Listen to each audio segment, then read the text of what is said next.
Hello everyone, welcome back to my channel. আমি হচ্ছি foodie Dona.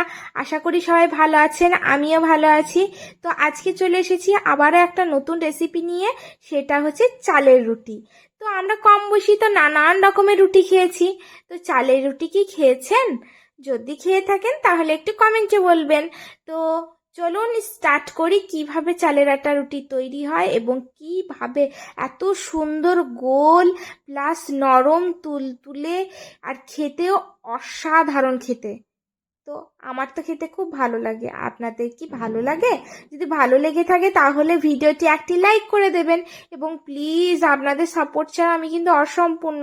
তো প্লিজ চ্যানেলটা একটু সাবস্ক্রাইব করে দেবেন। তো স্টার্ট করি, চলুন।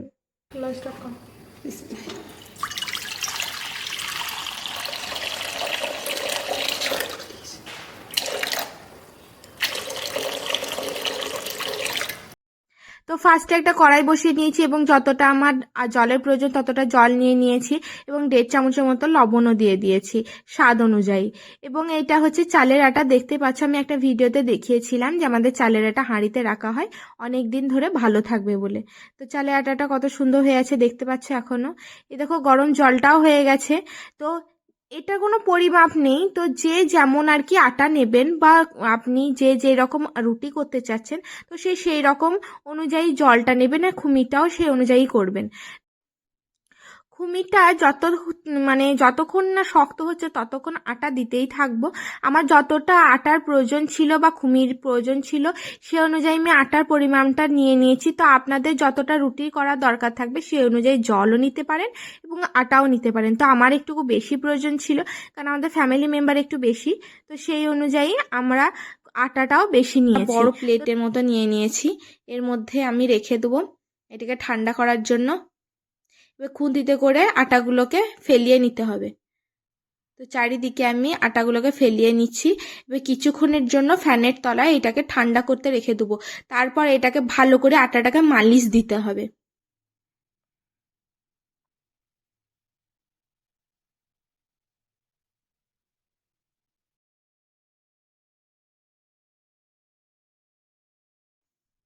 আটাটা ঠান্ডা হয়ে গেছে, দেখতেই পাচ্ছ কত সুন্দর হয়ে গেছে। তো আটাটা ঠান্ডা হওয়ার পর এটাকে এবার ভালো করে জল ছিটিয়ে ছিটিয়ে বারবার জল ছিটিয়ে ছিটিয়ে এটাকে মালিশ দিতে হবে।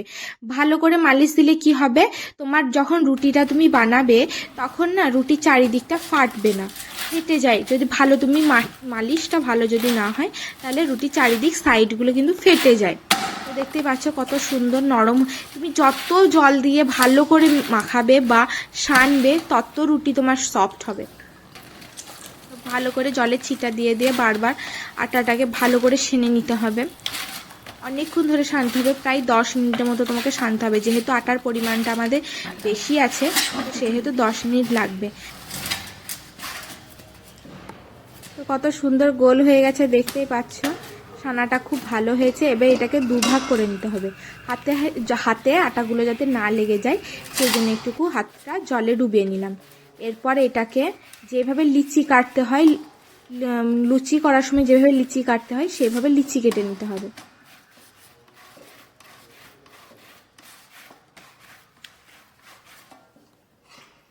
আবারও হাতে একটুকু জল নিয়ে নিলাম, এরপর লিচিগুলো সব কেটে নেব।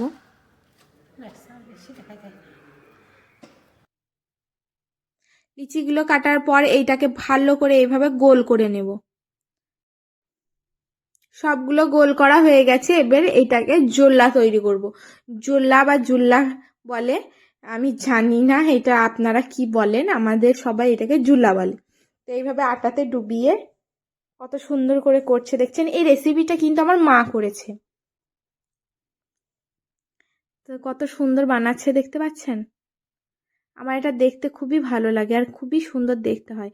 এইভাবে করে নিলে না রুটিটাও খুব সুন্দর গোল হয়। এই দেখুন, যদি আটাটা ভালো সানা না হতো তো চারিদিকটা ফেটে যেত, তো ফাটেনি। এর থেকে বোঝা যাচ্ছে যে আটাটা খুব সুন্দর সানা হয়েছে। কত সুন্দর দেখতে লাগছে দেখুন।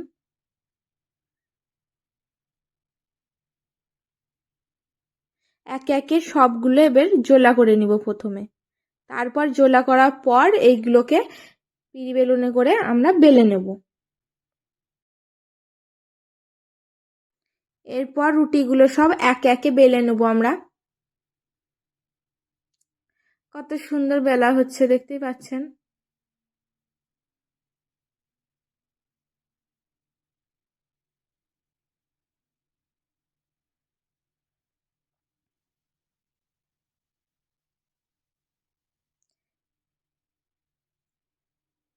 দেখুন সব রুটিগুলো এবার একে একে বেলে প্লেটের মধ্যে রেখে দেব।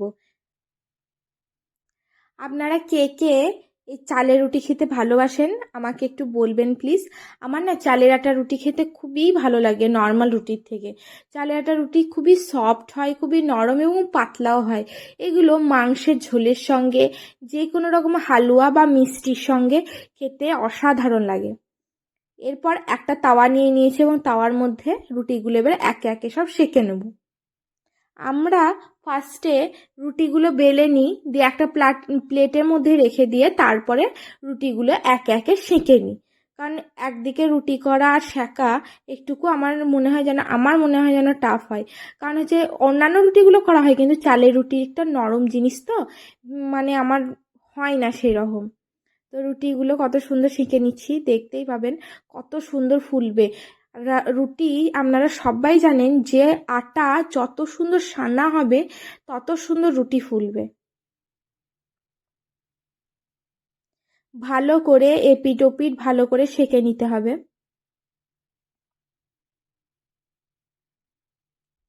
দেখুন আস্তে আস্তে রুটিটা কত সুন্দর ফুলে আসছে,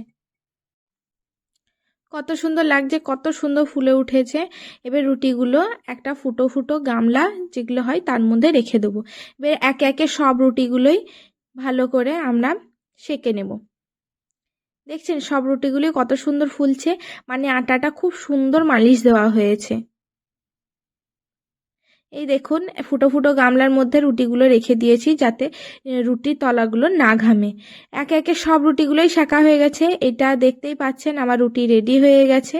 এবার গরম গরম পরিবেশন করুন, যে কোনো কিছুর সাথে এটা খেতে খুবই সুন্দর লাগে।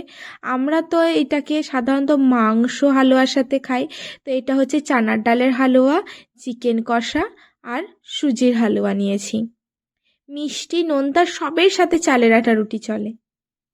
আমাদের বাড়িতে সবাই এইভাবে খেতেই পছন্দ করে। তো আজকের ভিডিও এতটুকুই, দেখা হচ্ছে নেক্সট ভিডিওতে। তো টাটা।